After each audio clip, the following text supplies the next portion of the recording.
Hello everybody, welcome back to Sprueverse, my scale model universe, people of Earth. Welcome to a brand new build on the bench today, a Tusken Raider from Star Wars.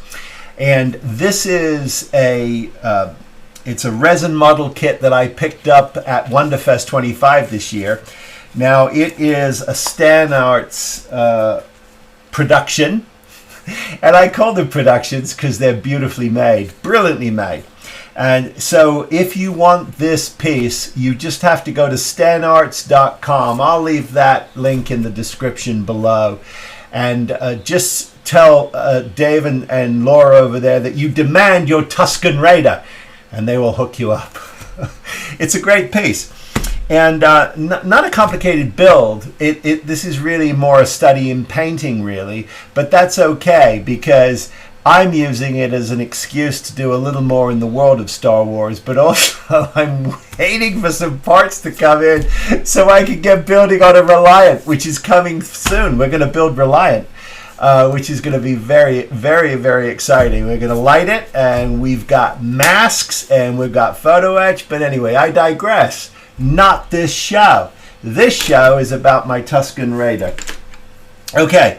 So what you get is you get the kit itself, and you get excellent directions. And here's them's those is. And this is what the finished piece will look like. And what I'm going to do is I'm going to paint it in the spirit of the Star Wars that we know, the original that we love. Some call it New Hope, some just call it Star Wars. But for reference, this is the Tusken Raider that attacks Luke. And that's the one that I am going to desperately be trying to paint. Oh yes. So anyway, what you get is, as I said, the kit with the parts. We'll go through everything right now.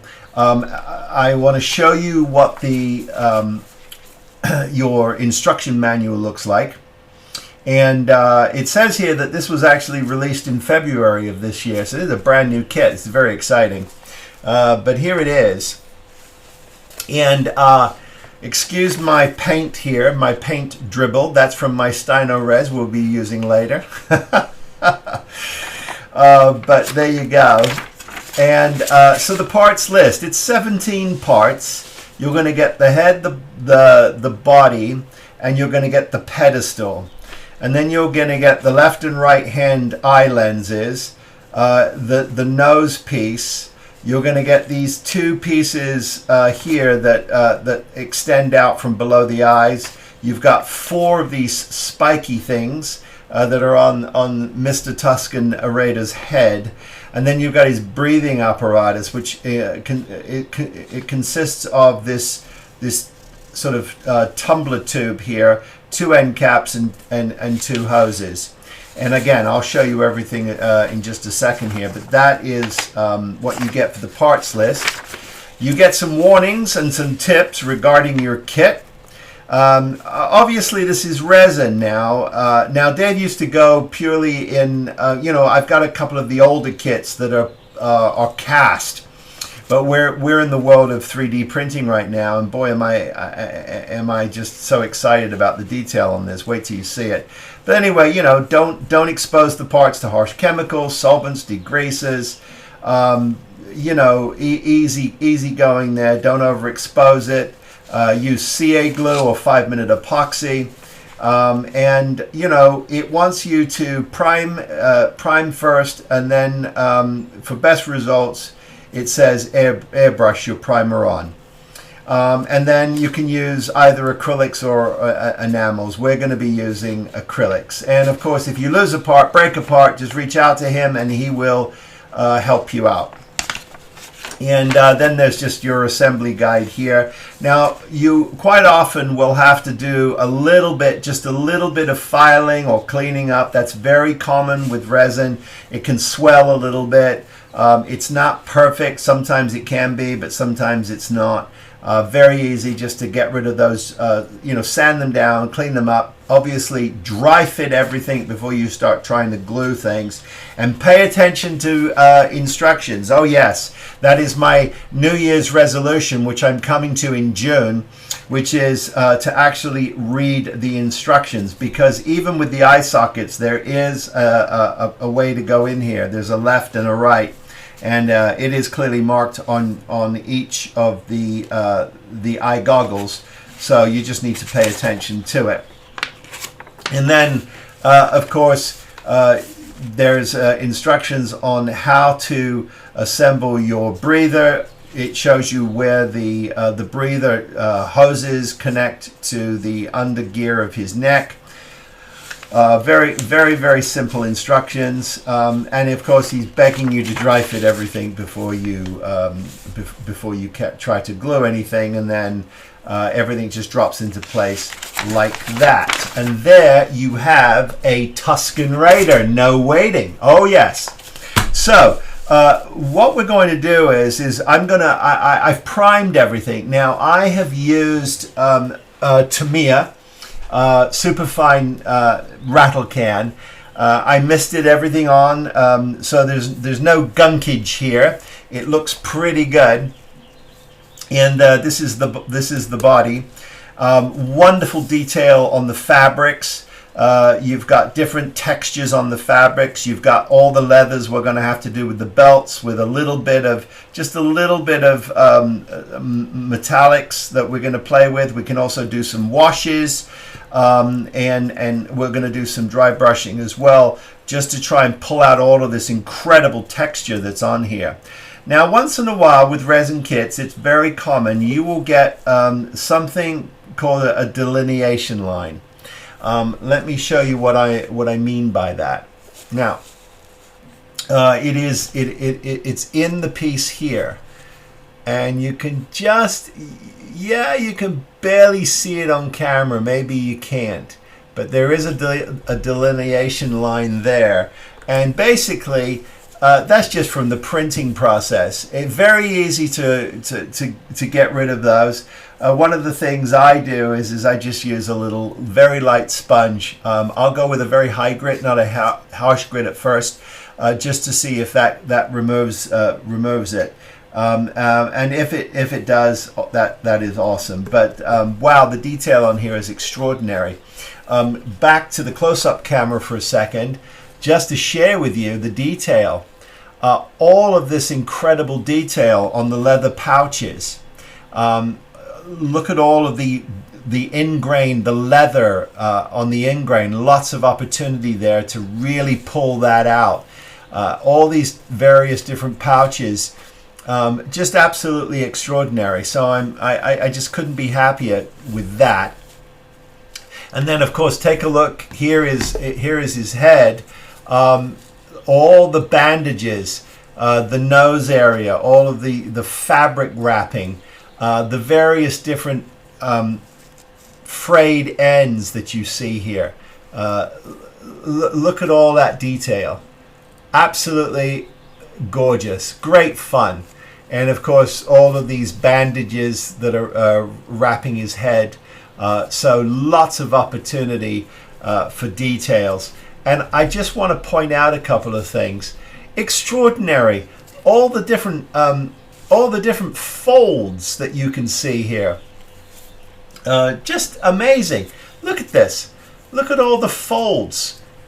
Every nook and cranny has detail in it. So this is extraordinary, and it's nice and light because he's hollowed it out. So it's not a chunk of resin. Very smart. And the whole thing, when you put it on your pedestal, it sits on beautifully, and his head keys in only one way, and you get a really nice rendition of our friend. Let me turn him to you here. Look at him. Absolutely fantastic. So lots and lots to play with here. Okay, so what I'm going to do, sorry about that, just ripped his head off. What I'm going to do is I'm going to start on the body, and so we're going to concentrate on fabrics here, and we're going to get airbrushing just the base coats of these fabrics. I want to show you what I'm working with here. So you can see that the outer garment fabric is sort of an off-white, and then the inner fabric is just a slightly darker shade of that. Now, there's little details that you can see on the actual leather pouches that I picked out. For instance, there's little studs, and they're a different color. So each one of those studs has to be painted, and it's not just one shade, obviously. As we've talked about in the past, things aren't one color, there are many colors, and so to that end we're going to be really trying to push the palette here and really get this looking nifty. And then of course we're going to have to make a decision about the back here. I think we're going to go straight into black. Just we'll hit this with a matte coat of flat black in the background, just to give it a finished look in the back, because we've only got the front profile, and that's perfectly fine. Okay, so I'm going to be pulling out paint now. I'm going to be using a couple of paints. I'm in Stannarts for the bandages for his head. Now, if you've never used Stannarts, it's a great product. It's a great product. Now, it can be a little finicky depending on the temperature in your shop. Where if you're a little too warm, this can dry out very quickly in your airbrush. Consequently, if it's a little too cold, it doesn't flow as nicely. So it wants to be at an ambient temperature of around 73, 74, I think, something like that. Now I've put some shaker pellets in here. There's no need to thin this. It can go right out at about 15 to 20 psi, and we should be good. So we'll be using that on the bandages a little later. For the rest of this model, I'm going to try and work with this set of Army paints, the Army Painter Warpaints. There's an entire... I decided, well, I'm not going to try a few. I'll get the whole line, and I did. I've got every color they make, and I'm sure glad I did. Now, it's not cheap. This is quite an expensive purchase, but they all come with little shaker beads inside. And so as you're shaking them, you can start to really hear that you're getting a nice mix on these colors. They're beautiful. The bottles are beautiful, and there's so many different colors to work with. So we're going to play in that world and try to stay in that world and see how well we do. Okay, so let me get airbrushing here, and we'll watch this come alive together. Okay, so we're starting with the bleached bone, which is me trying to mimic the fabric here, which is sort of a creamy white. It's sort of interesting, and I'm just putting on a very light coats here.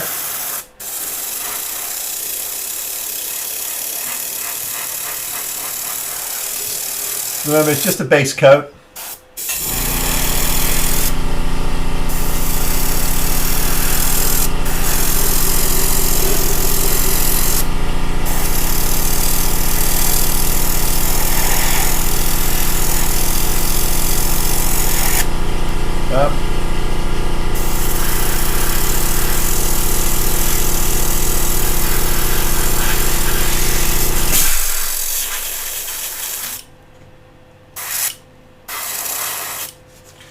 But that's a nice color.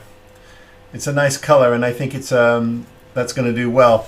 Okay, I'm going to just let that dry for a couple of beats, and we'll carry on. So before I go back and hit everything with a just with a dusting of my my matte varnish, just to sort of lock everything in, I'm going to go ahead and take care of the inner color here. When I say in a color, I'm referring to the garment that is under his wrap. You can see it there between the belt and his hand, the lower portion of this, and it is slightly darker to my eye than the sort of the outer garment, which is very reminiscent of a sort of a cotton kind of fabric, but very Star Warsian in terms of its colors.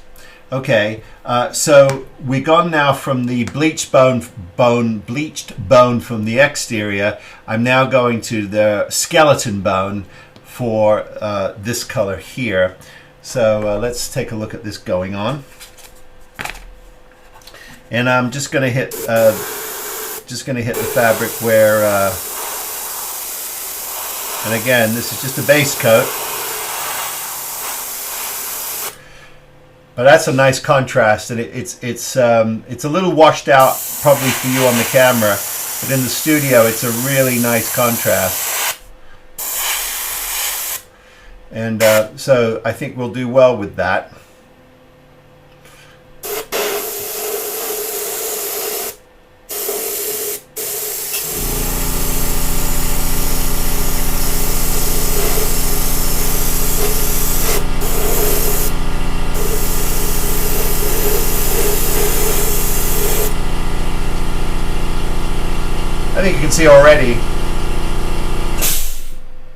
I think you can see already that there's a really nice contrast, and I'm very happy with that. I'm really liking that, the way this is coming out.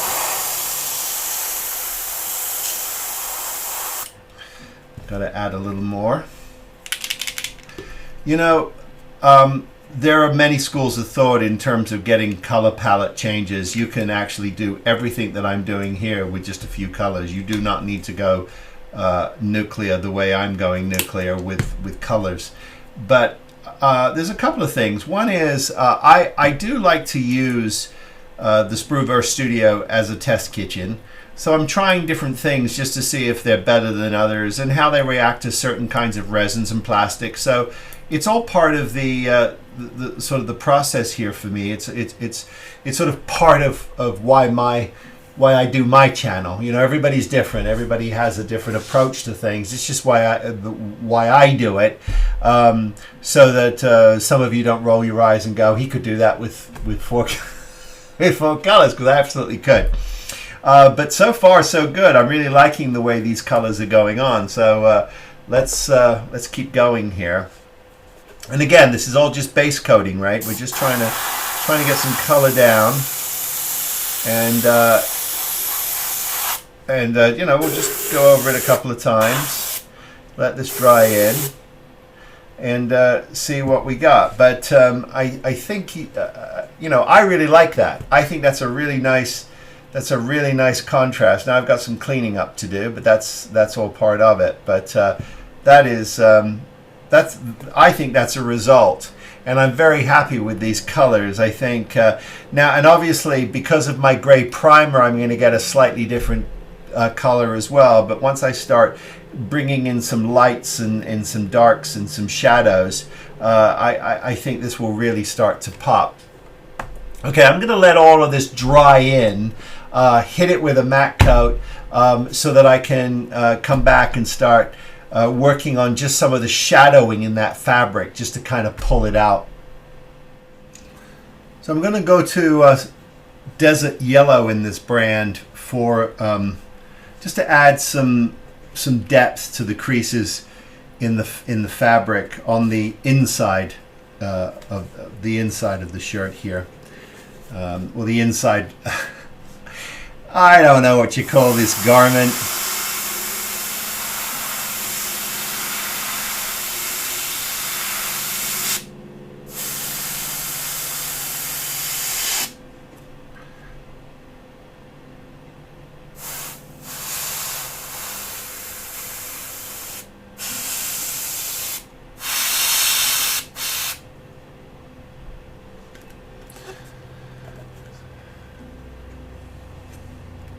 Just following the creases.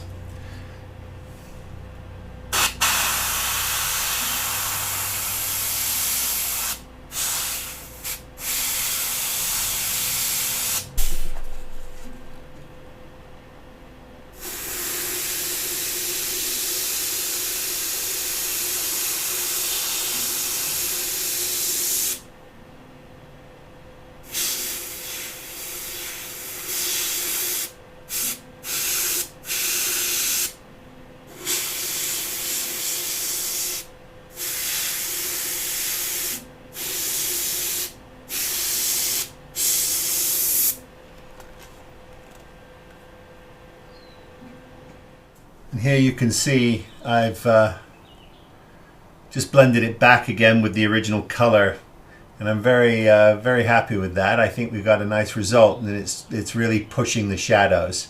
So that's really good. I'm going to let that dry in, and then we're going to go back and we're going to concentrate on the exterior. We'll get some washes and some detail. We'll try to pull out some of the detail from the cape or the outer coat before we go to the belts. I hit the whole thing with a dusting of the Krylon satin gloss just to seal everything in and give me a chance now to use some washes. Now I am a huge fan of the Army Painters Quick Shades. These are heavily watered down paints, but they're a lovely complement, I should say, to the whole paint line. And when you stay in the same paint line, you get some really nice results.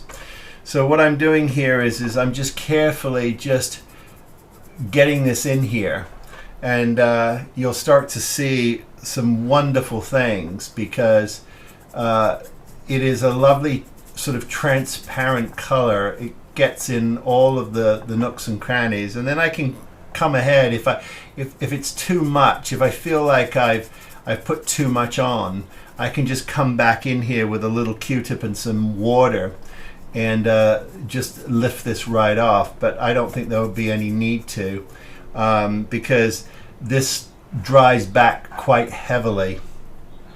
I've got this very interesting sort of fabric that I'm just trying to pull all of the color out of that I can, and keep it interesting. So I've got a rather large brush here that I'm using, and that's going on really well. And I'll show you what you can do now if you feel like you've got too much on here. You just simply take a Q-tip, and you can literally just rub the Q-tip over it, and you can take it off, and that will pull it back if you feel like you need to pull it back.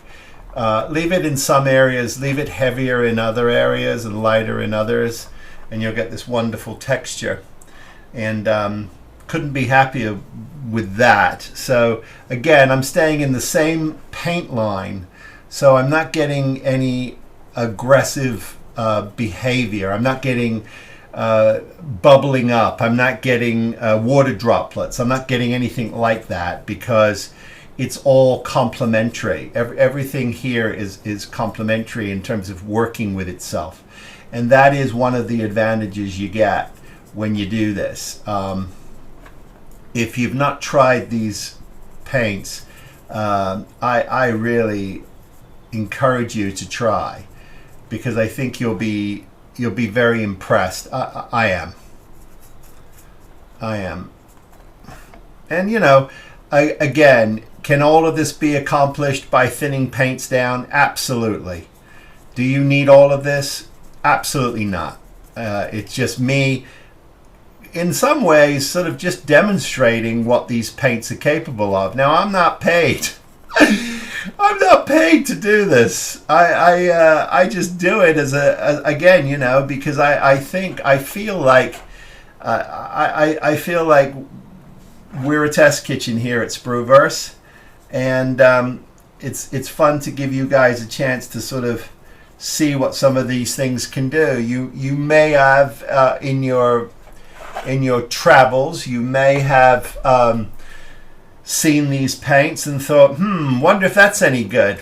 Well, now you know. The answer is absolutely it is. And you don't need a lot. Now, you know, some people have said to me in the past, you know, you need to thin those down, or they can be thinned down. And yes, they can be, but that's not the point of these. The point of these is really not to. But you know, you do as you please. You do as you please, I say.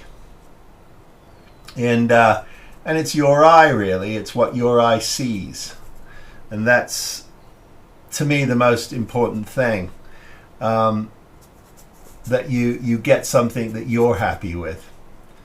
And this is a really, really fun way to pull out all of these colors and give it some attitude. So couldn't be happier.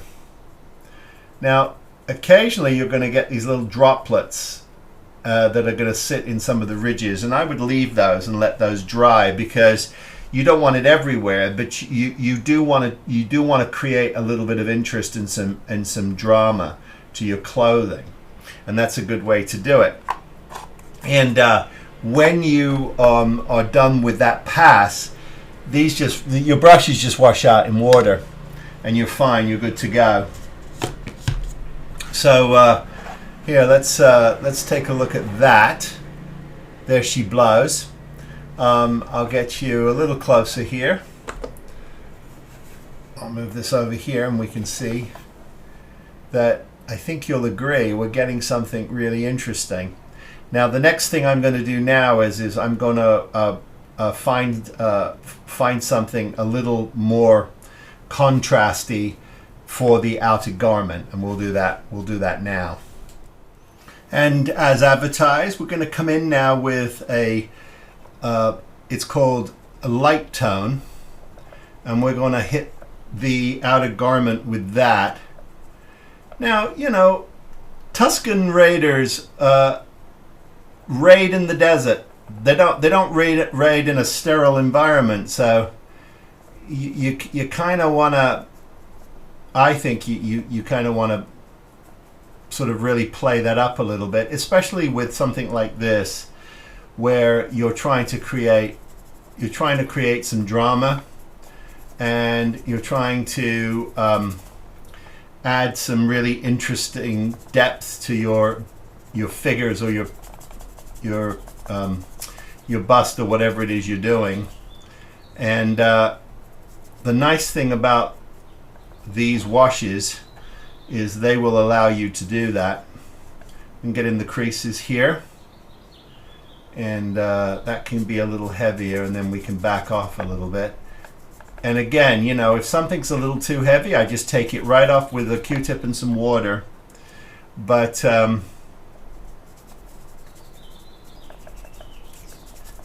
it really is, for me, I'm glad I sort of decided to dive in here with this wonderful Stannarts sculpt, because I've just come back from an awful lot of traveling, and I've just been completely overwhelmed by all of the amazing models I saw at Wonderfest. My goodness, you get so much inspiration from it. You really do. And I had so many wonderful emails from people saying congratulations, or it was great to see you, or thanks for featuring my model, which was not, again, it was just things that caught my eye, or things that I thought were important for me, just in terms of reference material, and I liked what somebody had done. So if I did take a photo of your work, and you sent me a little note thanking me, you're more than welcome, and thank you for being part of this wonderful community, and of course being talented. We're all talented. If you're doing this, you've got artist blood. You just do. You might not know it, and you might not have been professionally trained, but if you enjoy it, you've got artist blood for sure. So I think you'll see that this is really adding some wonderful contrast to this, and it's really pulling out these paints. I've been doing an awful lot of reading about how to paint and paint contrast, and different styles and techniques, only because I'm trying to improve my skills.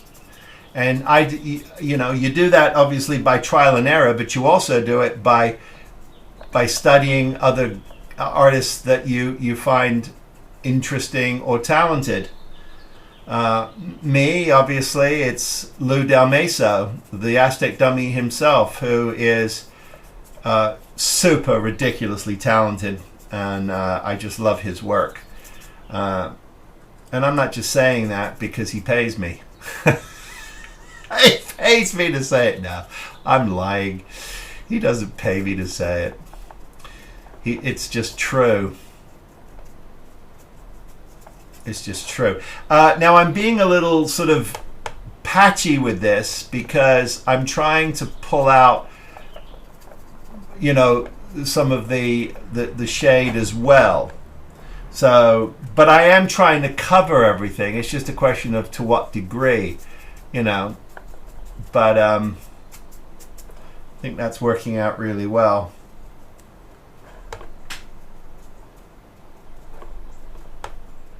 Lots of color here to play with, lots of details to work out, but we're going to start with some very dark brown for this leather strap here, and then the heavier part of the strap up here I'm also going to put in the dark brown. So it's just this piece and this strip here and this strip here, just to see what we get.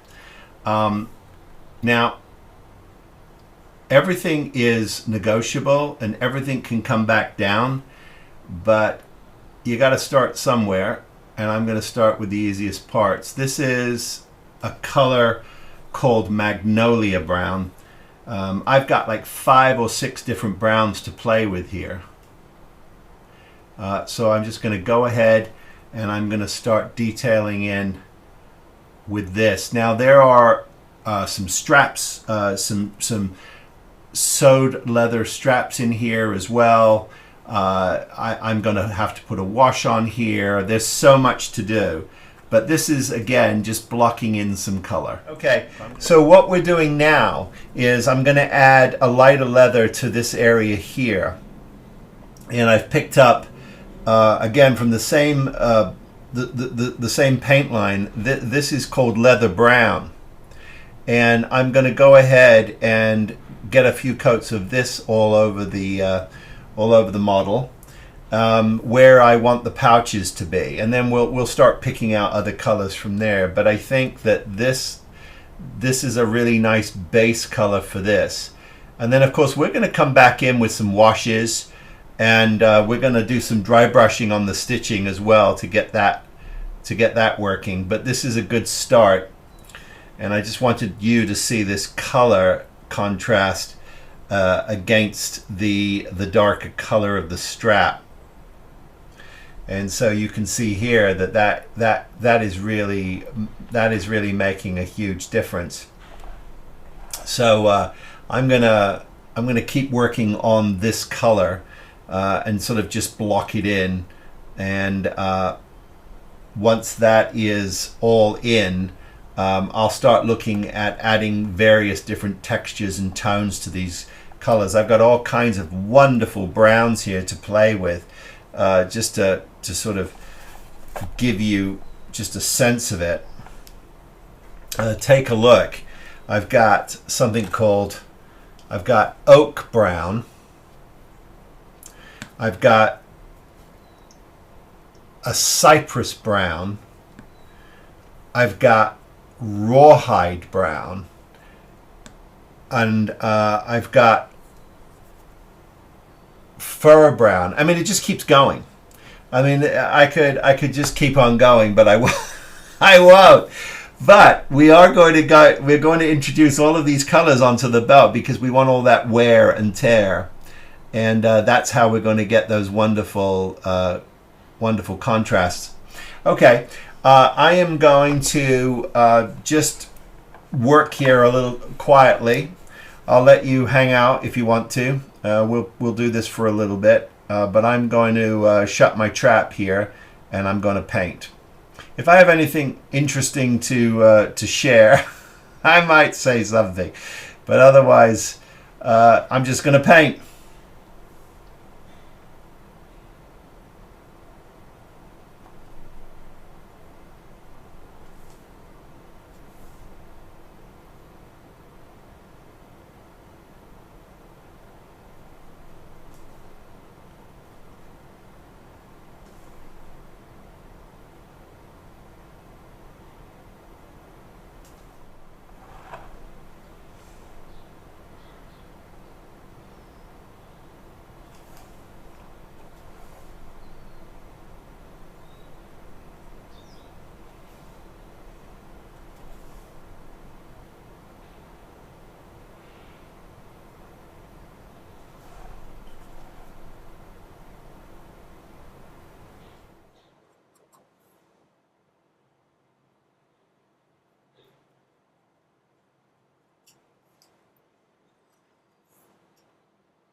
everything is blocked in now.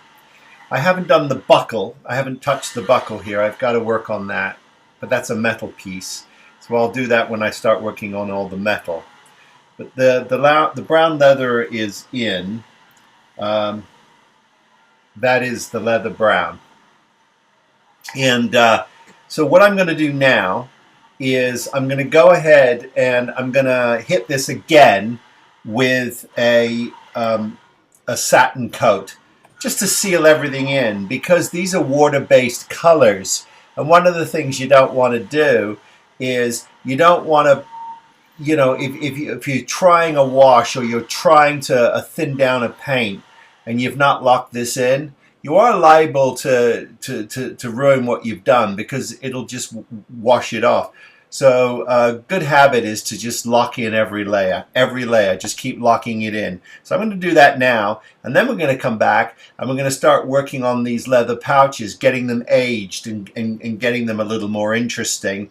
And then we'll work on some of the metallic pieces. There's some metal studs, and there's also some rivets that we're going to take care of. And we're also going to pick out the stitching, and that'll be a lot of fun. And then after we've done all of that, we will hit it again, seal it, and then we'll come back at the end with some of my Tamiya weathering pastels. We're going to dust it up a little bit too, but that's down the road. Right now I'm concentrating on really trying to pull the details out of all of this leather. A lot of fun. I pulled my husk brown, which is a redder, it's a redder brown. And what I'm going to do now is I'm just going to come in and I'm going to just carefully start picking at some of the corners where perhaps it could be a little more weathered, or it could be a little more, you know, darker, where it hasn't had that much action to it. Just in especially where it folds up, where you can see the leather sort of bending here. So what I'm trying to do is just carefully hit that, and I'm not trying to kill it. I'm just trying to blend it in a little bit. And my brush has got a little water on it, but that's okay. Because what that's going to do, now I've sealed this, is I don't run the risk of this. I don't run the risk of this being ruined. So I'm just going to go ahead and hit the high points now with this color.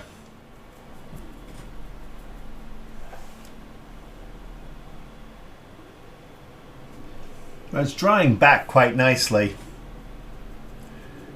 Just going to keep blending it down, and some parts I'll just hit a little heavier than others, just kind of make things pop a little bit. Okay, I think what I'm going to do now is I'm gonna pull it off its stand and hold it in my hand, but keep going. But I just wanted to give you the general idea of this step, just so that you could see what I was doing. Okay, I'm happy with that. I'm going to let that dry, and we're going to just go to another color.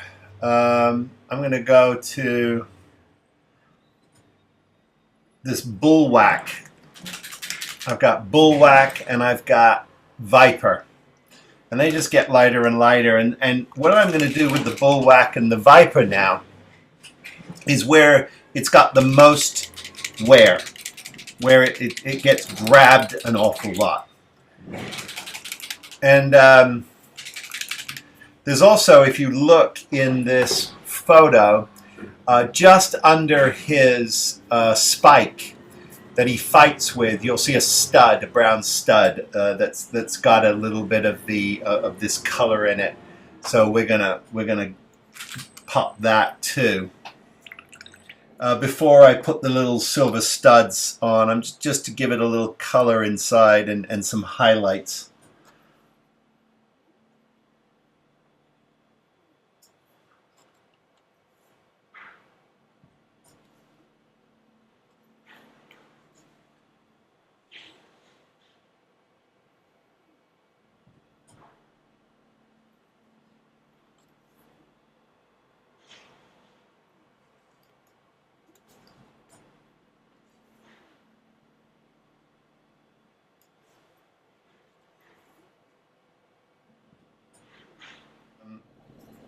since this has been clear coated, I'm going to go ahead and I'm going to start getting some washes on this leather before I work on the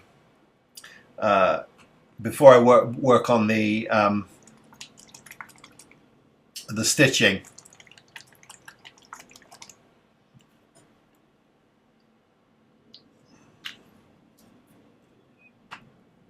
So let's see what trouble we can get into here.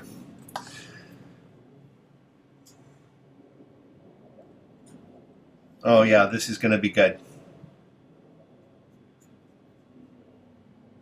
Yeah, this is going to be really good.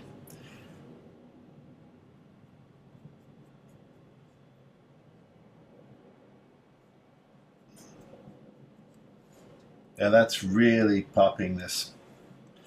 That is really popping this. And so, especially in those cracks,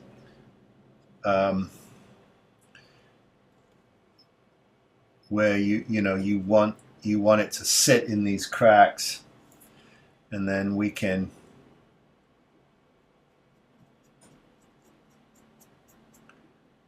come back in just a minute here, and we can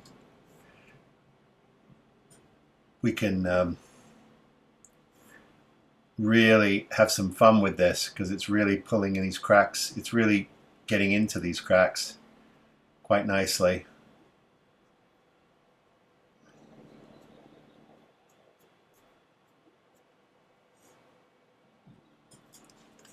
Okay, you can see that's really working. Now, obviously, we're going to hit this with a mat, and we'll see what we've got left, and we'll hit it again. We'll just keep playing with it until we get something that we really love. But this is working out really well. Okay, I'm going to go ahead and add some of the metallic elements to the front here. But just to sort of block them in. I like to do that so I can see what everything is going to look like together, almost as, the total palette. And so I'm using plate mail metal. It's a really fun color. Really liking that a lot. It's really coming together beautifully.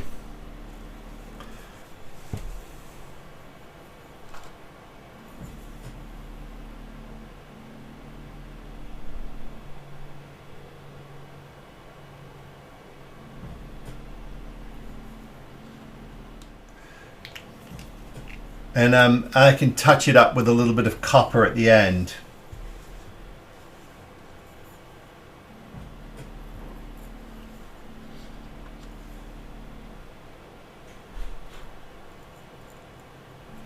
It's interesting, their gunmetal is a lot more silver.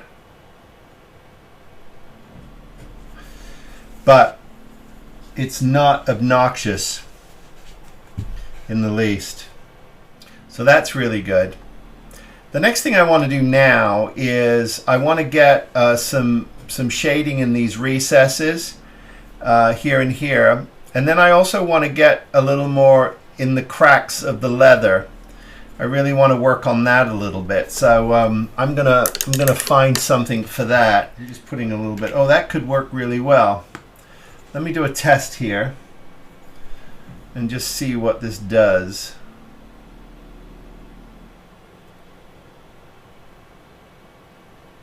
In these cracks. Oh, that's nice. That's really nice. So I'm going to continue with this. Just where I've got these deep crevices. And then I can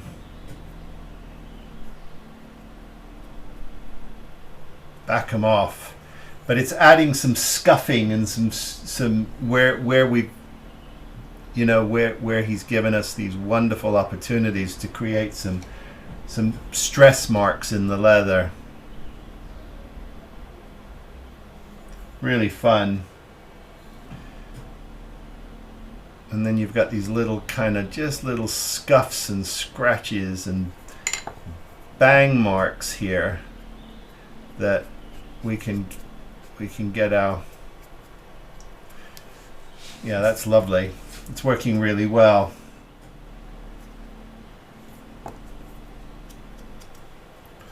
Very good.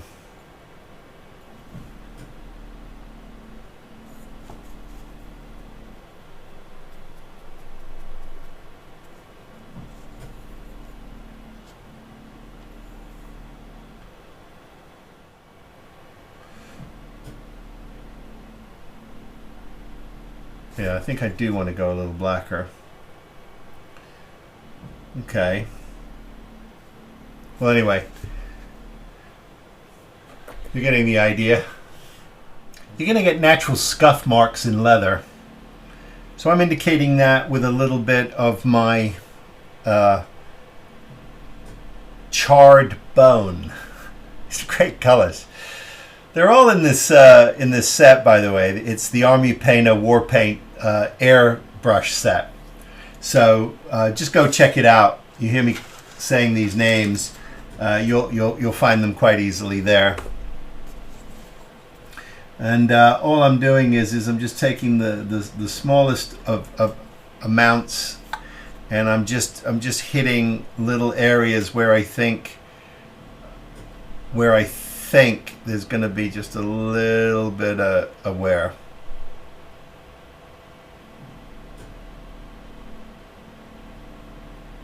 And it's very subtle. And I'm going to do it in the corners of these pouches too, where I think, and just to sort of get it not so uniform,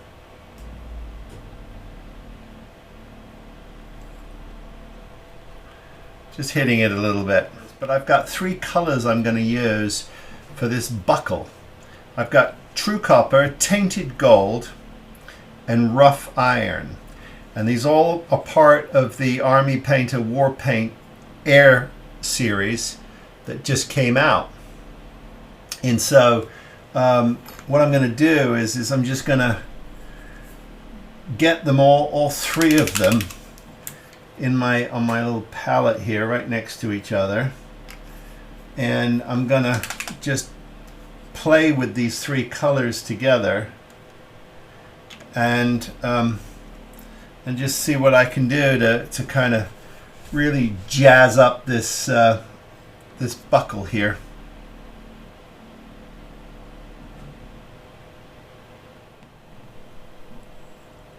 It's called the Tainted Gold. And it's just adding a lovely element of patina to these buttons. Just adding some realism to them. Beautiful. Couldn't be happier. Okay. So I think what I'm going to do now is I'm going to hit this again. And then I'm going to come back with some of my Tamiya pastels and play with those. So I'm working the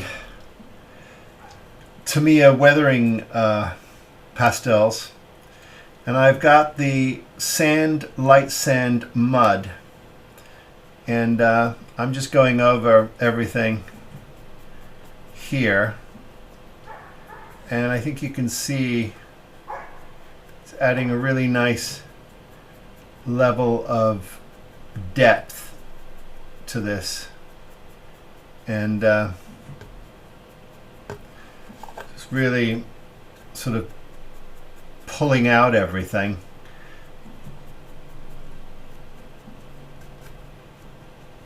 And you can hit this with a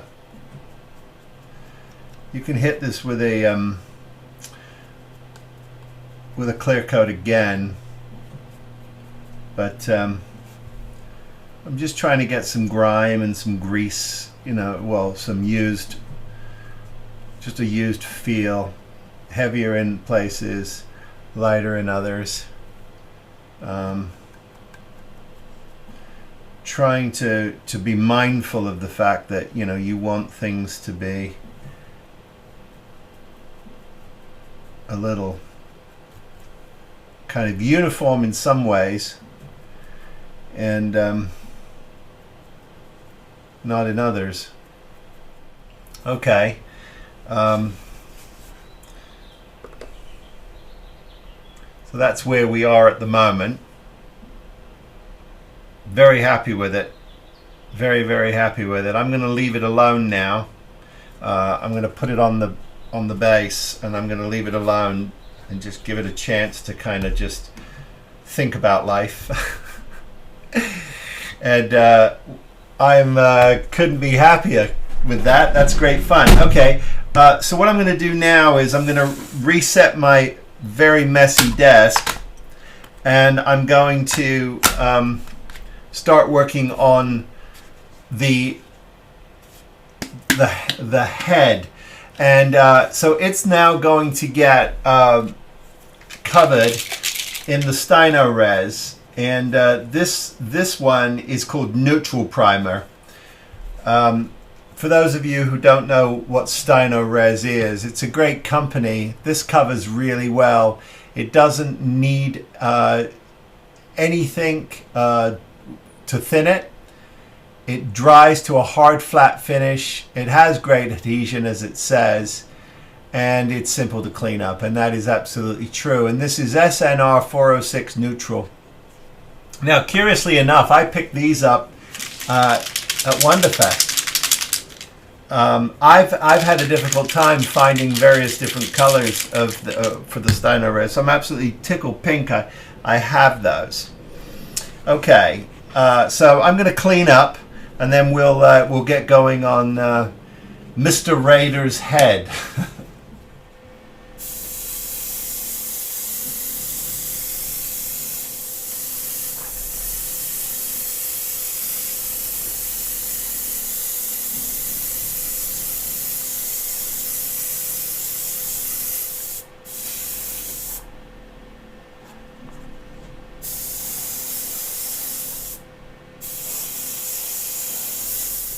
So now that I've put down my Stannarts base coat, which has done a fantastic job, and I've given it just a clear coat, just a very light dusting with my Krylon mat, just to sort of lock it down, I'm ready to do the next few steps. I've got a little more airbrushing I want to do, just to get into some of these darker crevices. Just to sort of pull them out a little bit. We can always pull things back and lighten it up, but I want to get some creases, just a little more in these creases. Dave Stannarts has done a fantastic job with this wrap, but and there's plenty of detail here for us to look at. I think you can see here. There's plenty going on, but so what I want to do now is I just want to get into the darker crevices here. There are some places where I've missed. I knew that I had missed, but that's okay because I wanted to go darker under these anyway, and then we'll pull it back. So that's what I'm going to do right now. I'm just going to get something a little darker in the airbrush. Now, what I'm going to be using is Desert Yellow. It's a lot deeper than the Stannarts, which they're calling, neutral, just sort of a plain color, but it has a lot of yellow in it. But nevertheless, I think that this will definitely help kind of just to deepen some things. So that's what I'm going to do right now. This, especially under the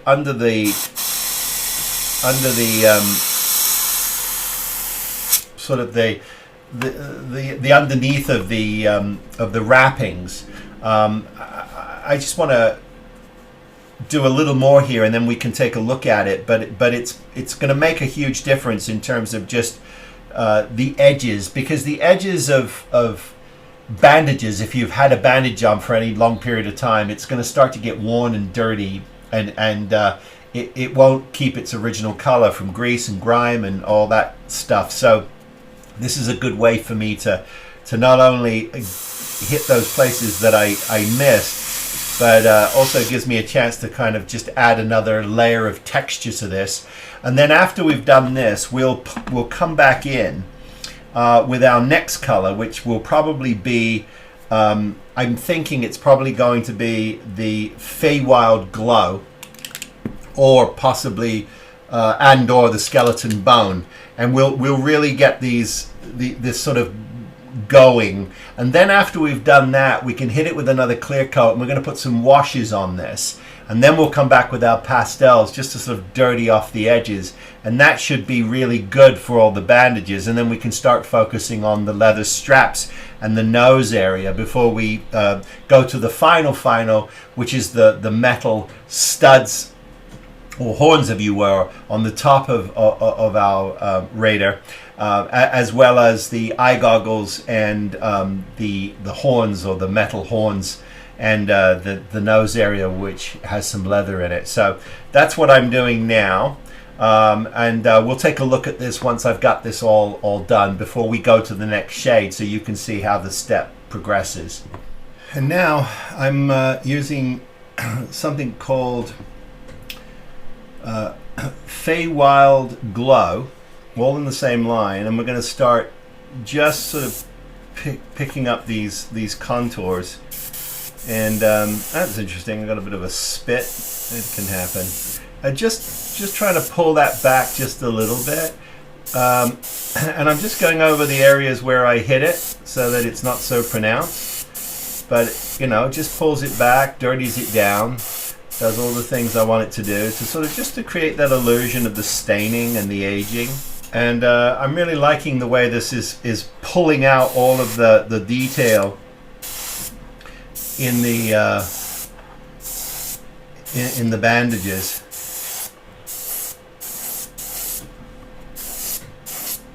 Trying to be mindful of some of the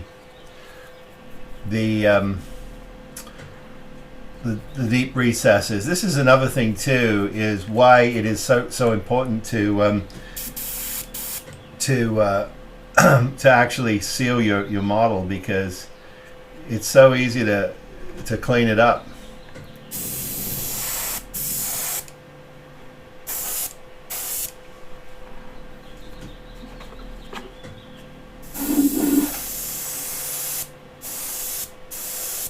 I'm very happy with that. So what I'm going to do now is I'm going to clean the airbrush out, and then I'm going to go back around, and I'm going to put on the final, which will about, you know, just a little more of the bone, the skeleton bone, where I need to blend it in, and then we're going to concentrate on, we're going to go back to our washes. So now I'm adding my light tone wash to the whole thing, just to sort of bring it down a little bit and get some definition into the bandage cracks. There's so much detail on here. And then what I'm doing is I'm making some of it stronger and some of it a little lighter, and the way I'm doing that, I'm controlling that, is just with a little bit of water. So I'm watering down these washes. You do not have to. The manufacturer says you absolutely don't have to. But when you water them down, you do get a lighter sort of display of it, and that's a good thing. Lighter concentration with it. But you do have to make sure with these washes that you get all the nooks and crannies. You do not want to, you don't want to sort of miss a patch. Because it won't look right, and I learned that lesson. So now I'm using something called Strong Tone, and I'm not waiting for this to dry. I'm just sort of picking out some of the areas where I wanted it to settle in and just kind of blend and mix in. It's kind of areas where, now I'm going to do some a soot pass. But this is just basically just to kind of hit some of the areas where I think it would be really dark or really stained. Nothing too ridiculous, but I really like what happens when when these washes blend together. They do a really nice job, and especially under these this big rip here, you know, where it really would get stained. And I'm just sort of just blending that out because it's all still wet.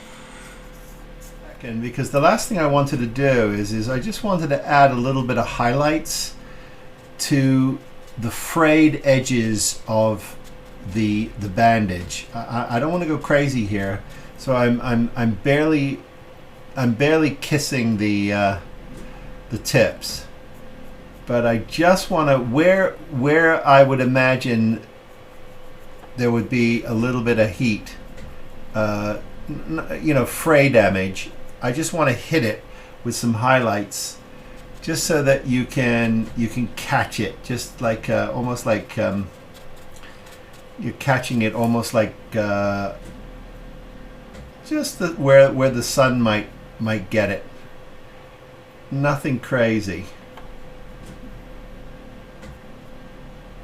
Nothing crazy. There's barely any paint on this, but just enough just to let those frays catch it. All of these, the wonderful texture in this too. If you've got this print, you're just going to be so thrilled with it. It's just it's a lot of fun.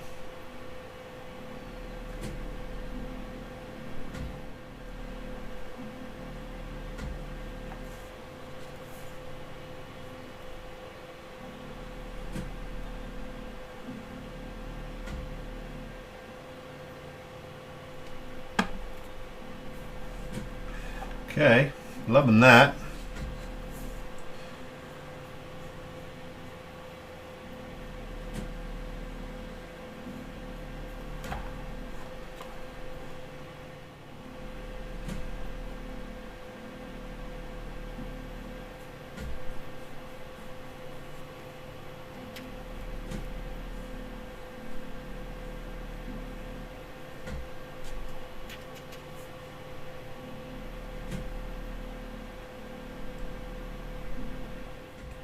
So I'm going to get back to this particular section here. I've got a little bit of touching up to do around the face, but I'm going to concentrate on this just to block it in. The photo looks to me like it's a fabric of some kind. It could be a leather, I don't know, but I like the idea that we're going to sort of go towards this color here, which they're calling rough iron, but it's got an interesting purple hue to it. So I'm going to go ahead and block this in right now, and we'll take a look at it. If we don't like it, we'll change it. But I'm liking it. It's yeah, I think it's going to be perfect. What I have to do is I have to sort of just start paying attention to all these little wonderful nooks and crannies in here. Now I can do this with a wash, or I could do this with some other thing. I think I'm going to accomplish it with a wash. And we'll see what we get. And then I'm going to come back in here and I'm going to get just a little bit of wear and tear on these bands, just to kind of really pull them together. Yes, is I'm taking some of my Quick Army shade washes, and I'm just laying it down on here, and I'm letting it deliberately soak into these cracks, and I'm sort of just letting it do its thing. These are some pretty harsh cracks, so I'm leaving them alone. But I want to make sure that it blends nicely, and we'll come back and we can just keep adding to it. But I wanted to show you what it does is, now some people would call this a wash, some people would call it a glaze, but they are very different, but they can accomplish some of the same things. But because our Raider has been out in the desert for so long and he lives out there, I think his straps and his belts and his clothes, they're all going to be pretty banged up. So this is a really nice wash, and I really like the result of that. So I've got these AK Interactive acrylic pencils. It's sort of paint in pencil form, and you can sharpen them with a pencil sharpener. You can dab them in water and use them in all kinds of interesting ways. What I'm doing now is I'm just sort of using it to create some lovely streaks and deeper sort of elements to the leathering here, and just adding a little bit of wear and tear with it, where it, you know, where it definitely could get some wear. And I'm just adding a little bit to the corners here, just where I think it could get, you know, a little dirty, a little scruffed. And I've also got some other colors out here. I've got a dust. This one is dust and rain marks, and I've just been going around. I don't want to go too crazy, but I've just been hitting it. And then if I don't like it, what you do is you just take your acrylic thinner, which is your 20A, and like if I don't like this little streak right here, then I just take my my acrylic thinners, and it's gone. Well, this could be the trickiest part of this build and paint up, believe it or not, only because you know, these horns and his binocular eyewear and the metal studs, they all have wear on them and patina on them. They're not just straight metal. Now, you could certainly just put these studs on as they are here, and you could call it a day. Here, I'll spin this around so you can see what I've done. Here's what I'm talking about. But I think it just looks like a plastic toy, so we're going to have to do something about it. Now, there's a couple of ways for me to go. If you look at this, and this is the sort of the hero piece that I've been copying, you can see that it has worn down significantly. So I'm going to be weathering these down. Now, I need to do the weathering before I put them into position. So we're going to go ahead and do that right now.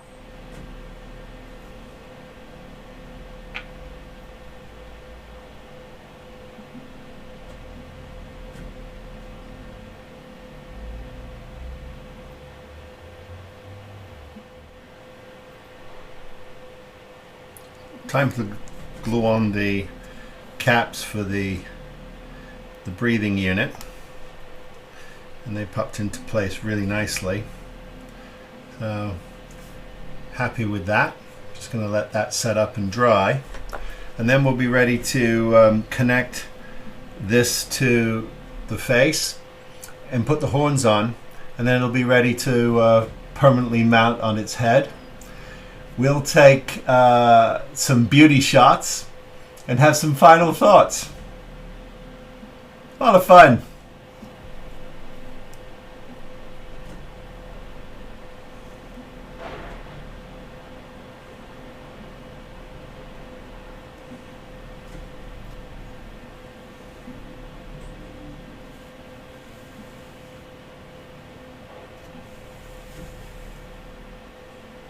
One Tusken Raider. No waiting.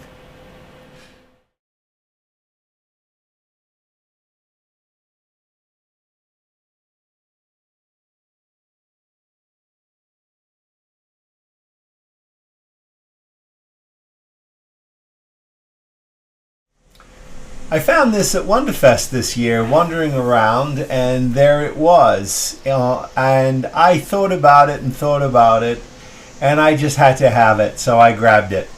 And I'm sure glad I did. If you want yours, you can go to Stannarts.com and place your order. It was released this year, so you should be able to get one. Boy, if you can, I say go for it. And if you're a Star Wars fan, this is something you have to have, I think, in your collection. At least I'm glad I do. So, yeah, not a complicated build, and it was a week on the bench, but lots of fun just playing with all of the different colors and textures and washes and everything else. So glad I have it and glad I've done it. Hey, if you want to get a hold of me, I'm spruverse@gmail.com. I post most days my In the Weeds, what's going on my bench. That's in my Instagram account. That's @spruverse. You can buy me a cup of coffee. That link is on my channel page. It's for my charitable builds, or if you just want to say, Phil, great job, thanks for the content. All is appreciated. Your comments are appreciated. All of you are appreciated. And hey, as always, I wish all of you, please, be safe, be well, build something, and I'll see you next time. Take care, everybody. Be well.